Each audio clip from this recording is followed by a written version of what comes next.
I'm running for reelection because there's so much to learn about the college. It takes a long time to learn it all, and I feel like I've gotten a lot of the tools that I need to really be effective in the office. And that took a little while to get down, and there's still a lot of work to be done. So I'm excited to stay in my seat and be able to continue on with what I'm doing. Top policy priorities are, for one, is extending our grievance policy for faculty and staff, especially if their contracts have been non-renewed, to give all employees a pathway to the board.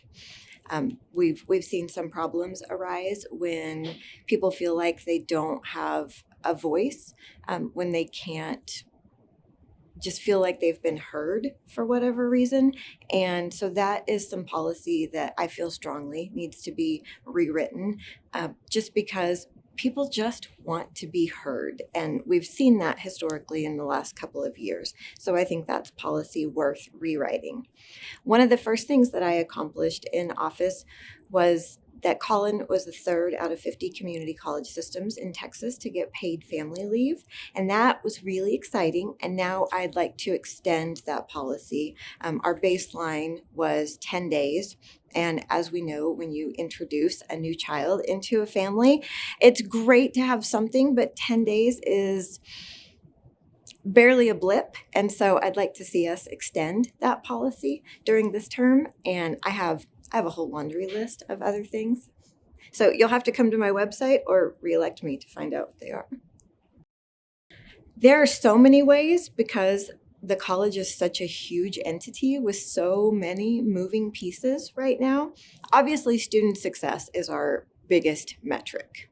And I think everybody on the board and the district president would agree with that student success is far and away the number one way that we measure the college's success.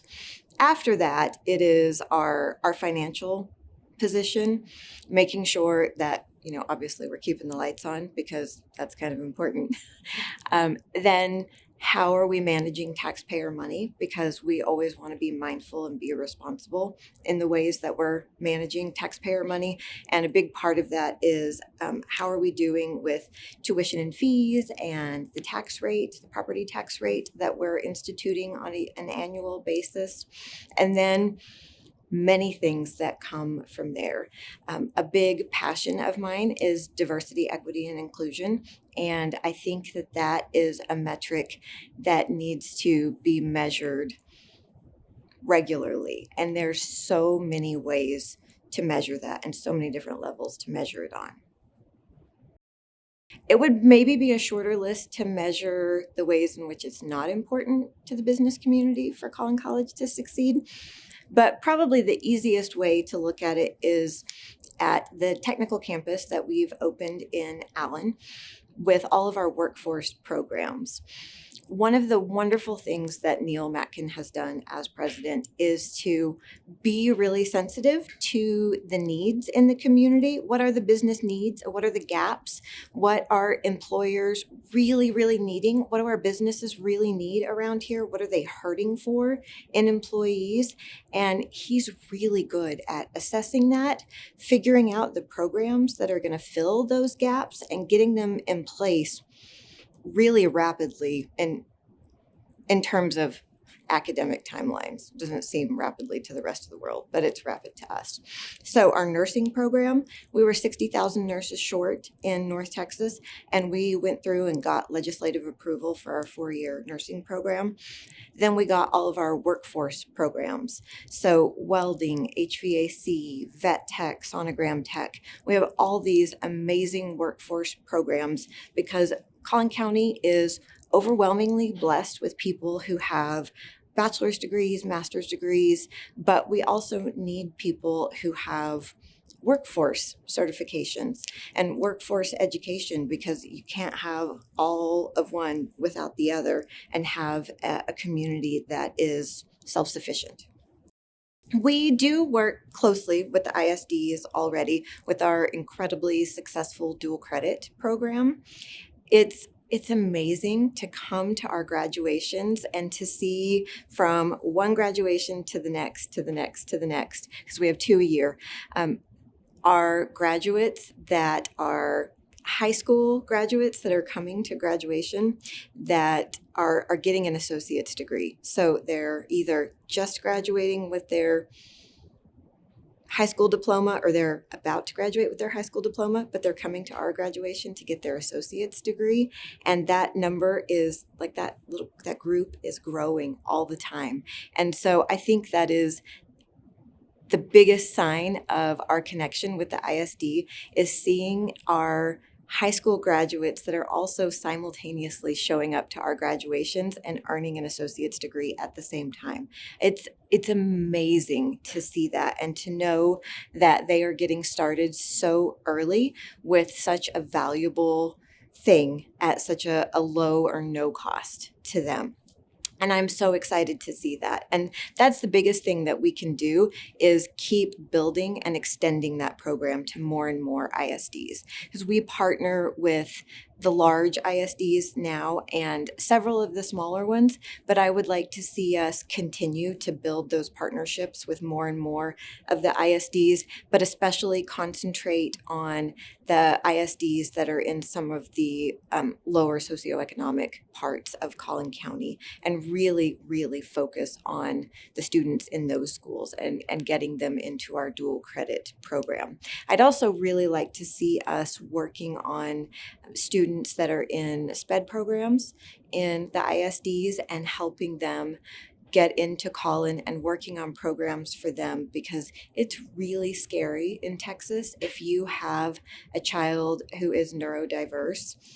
What's going to happen to them after high school, particularly if they're not in a place where they're going to be able to live independently, be able to go off to college independently. What happens after high school? Because Texas is not a state that offers a lot of programs for parents and children in that position. And that's a place where Collin could step in and kind of fill some gaps. I am most excited about seeing people again. It's, I think for everybody post-COVID, it's been kind of I know we're not really post-COVID, so I don't want to be insensitive and say that we're post-COVID, but since most people are gathering and face-to-face again, it's been slow to resume activities where, we're really seeing students and community engagement again.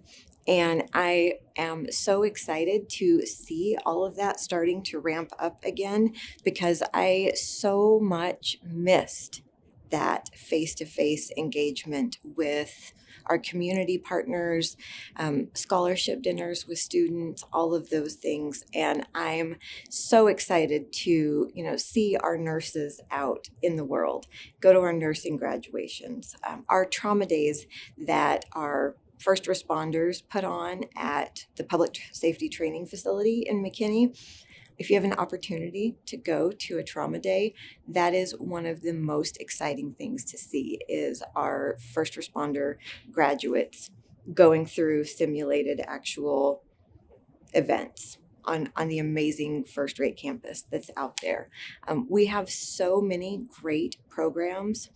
I am excited to see President Matkin has expressed an interest in really looking into our students who test into foundational math and English.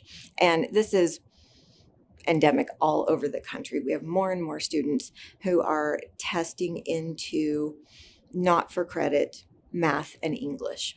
So they're having to take this like 0 level math and English kind of college readiness to try to get them up to speed before they can take college level math and English.